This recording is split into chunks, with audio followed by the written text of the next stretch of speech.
Saviez-vous qu'il existe des jeux au Super Nintendo qu'on a le choix de jouer avec la manette, la souris ou avec le Super Scope?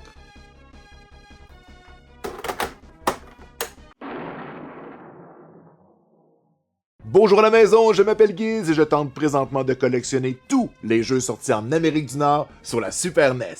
Aujourd'hui, on accueille le jeu Opération Thunderbolt, un jeu sorti en octobre 1994 et édité par Taito, qui est la suite de Operation Wolf. Et quand on regarde les pochettes, on pourrait penser que ces deux jeux-là sont des frères et sœurs. Ben oui, regardez, on dirait que c'est les mêmes soldats. Et honnêtement, c'est presque le même jeu, sauf que dans la version NES, ben on pouvait jouer avec la manette ou avec le zapper. C'est un enfer de balles ou un bullet hell comme on aime appeler. Il y a plein de monde, faut faire attention pour pas tuer les gentils et on a le choix entre des balles normales ou des grenades. Maintenant dans Operation Thunderbolt, la version Super NES, on peut jouer avec le Super Scope, avec la manette, ça va pas super bien, et on ajoute le fameux périphérique, la souris de Mario Paint. Et comme vous pouvez voir, c'est très similaire. Encore l'enfer des balles. On doit éliminer les méchants. On a encore une fois droit à des balles ou des grenades. Des classiques qu'on jouait à l'arcade autrefois. Et s'il y a quelque chose d'important pour moi dans les jeux de gun, c'est l'histoire. Et en plus, celle-ci débute chez nous, à Montréal.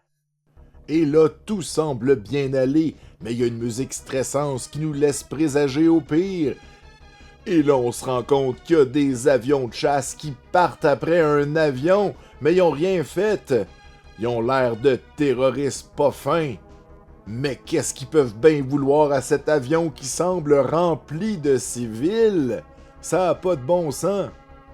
Attention, vol 005, vous êtes en violation de notre territoire aérien. On vous ordonne de venir avec nous autres. Si vous refusez d'écouter, on va descendre votre avion. Et sans crier gare, des extrémistes ont détourné l'avion. Et on a été obligé d'atterrir dans un pays inconnu. Mais où pouvons-nous bien être? On est accueillis par l'armée, ça me dit rien qui vaille. Et on se retrouve face au général et président pour la vie, un bulle bizarre qui est le chef de la République des Bines d'Asie. Ben voyons, comment ils font pour inventer des noms de même?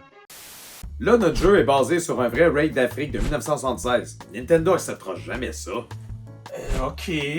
Ben, le méchant, ça pourrait être... un Bulbasaur. Hein? Puis, il serait le chef de la République de... Bindazi. Je sais pas où tu prends tes idées, mais... chapeau. Et les amis, cette petite merveille coûte en moyenne 110$. Puis ça, c'est sans compter tout l'équipement qu'il faut acheter. C'est tellement abordable. Et puisque ça coûte cher, on va aller voir à l'intérieur. On veut s'assurer que l'état va être incroyable pour toute la vie. Parce que sinon, ben, c'est 110$ qu'on a peut-être mis dans les poubelles. Le circuit, oh, c'est un beau board. Un peu plus gros qu'à l'habitude. Une puce supplémentaire hein, par rapport à ce qu'on voit très souvent. On va aller passer ma gomme à effacer. Vous êtes plusieurs à avoir fait remarquer que ma gomme à effacer a l'air plus vieille que moi. Cessez de faire de l'agisme. Cette gomme à effacer sera là pour tous les épisodes. À un moment donné, il n'y en aura plus, là. Je le sais bien, je vais la remplacer, puis vous en rendrez même pas compte. Ou en fait, non. Si vous en rendez compte, parlez-moi. Parlez-moi-en. Bon. Ça a l'air bien propre, tout ça. On peut le remettre et retourner jouer. Reste plus qu'à trouver 6 piles pour mon Super Scope. Vous attendiez la prochaine invention du système Super Nintendo? Voici le Super Scope 6. Il fonctionne à distance avec une précision au laser. Il est si précis qu'il peut viser chaque pixel de votre téléviseur. Il est offert avec 6 jeux pour moins de 70$. Vous allez maintenant faire partie du jeu comme vous n'avez jamais pu le faire avant. Super Scope 6, exclusif au système Super Nintendo. Un jeu de puissance, de super puissance. Dans le jeu, on peut incarner plusieurs personnages différents. Et c'est vraiment important de choisir le bon, parce que tout ce que ça change, c'est la face qu'on fait quand on a mal au bas de l'écran.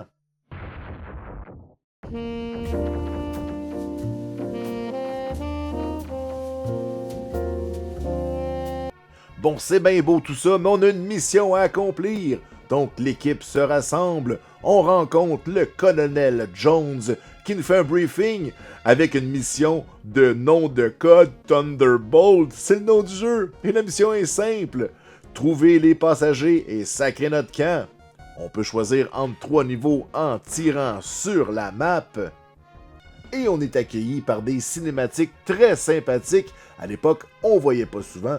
Et moi, personnellement, quand j'étais petit, je trouvais ça très impressionnant. Regardez, les G.I. Joe sautent en bas de l'avion, puis sont prêts pour la mission.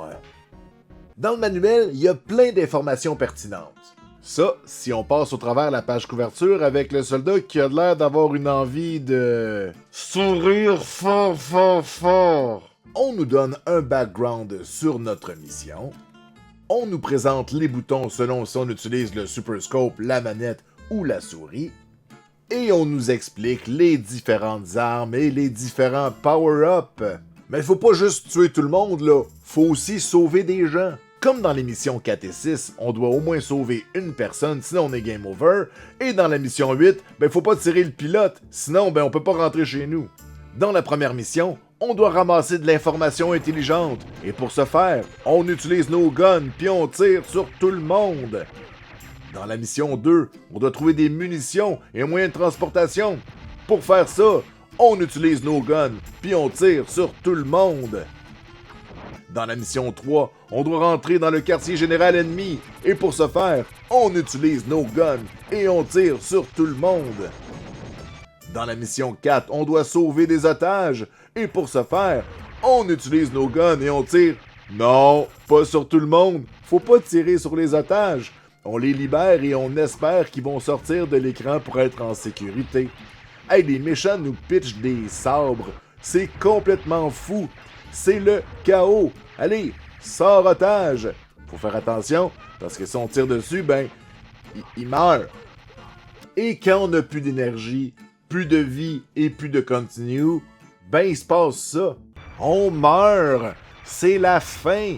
C'est écrit qu'on est mort. Et puis, notre mission échoue lamentablement, et je présume que nos plaques d'armée sont données à notre famille. Le jeu est super difficile et on doit même battre des boss. On tire dessus comme si notre vie en dépendait. Ah ouais, maudit méchant!